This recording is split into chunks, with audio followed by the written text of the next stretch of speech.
And when you talk about that, we're speaking about 37, 38% on average. If he can do that, that's something that really bodes well for them. When he's shooting 40+%, that's gravy. That's cherry on top for anything with his outside shooting. But when he's shooting the league average 37, 38%, that's great for him, for the Sixers, to get him going. And if he gets going, that's just going to open things up. Because we don't typically see, when it comes to the stars of Maxey and Embiid, for what they do, of having to worry about struggling in certain instances out there on the floor, where we're trying to figure out, how are they going to get out of this mess? How are they going to... Tyrese Maxey's not going to stop shooting. He may have a bad night, but he's not going to stop shooting.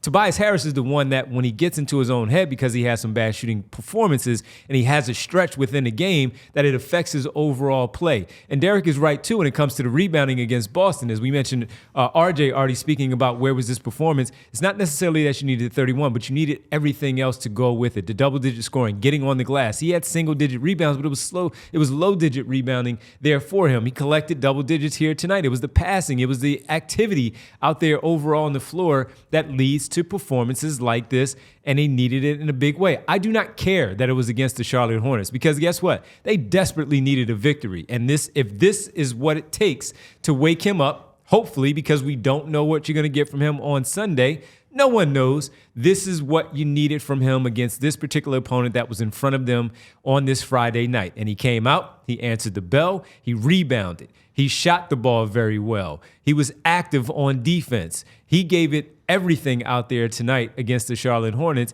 and that helped lead the victory. As Derek said too, he was the driving force in this one, because as good as Maxey was in the first half, it was really Tobias Harris that got everything going to kind of set that stage. And with it, they got down early, but they bounced back. They came back. He had some big shots, and he did a lot of really good things tonight that we just want to see that consistently, not just us two, us three here with Brianna producing, but all of you and all of the extra Sixer fans out there that are maybe not watching here tonight, that we just simply want to see him play consistent, good basketball. It's not always going to result in 31 points. Not always. It's not always going to result in a double-double. But again, the effort, if he puts his body on somebody on the defensive glass, that's going to lead to a rebound for someone else if they do their job too.